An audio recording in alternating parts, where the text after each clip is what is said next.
Canadian ambassador to Yugoslavia at the time that war broke out, James Bissett. Ambassador Bissett, let me start with you. I'd like to return to that time 20 years ago when the Balkans were once again plunged into war and ask you what was the trigger for that particular conflict?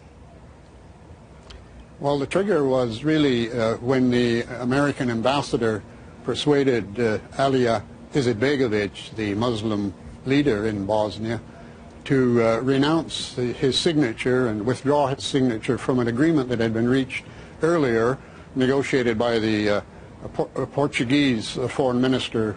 Portugal was the head of the EC at that time, and he had gotten the three parties together and they had signed what's now known as the Lisbon Agreement. And that meant that Bosnia could become independent, but there would be three autonomous regions. They all signed that, but my neighbor who lived across the street from me, Warren Zimmerman, the U.S. ambassador, convinced Alija Izetbegović to renounce that agreement and declare unilateral independence, and that the United States would immediately recognize an independent Bosnia and establish the first Muslim state in the heart of Europe.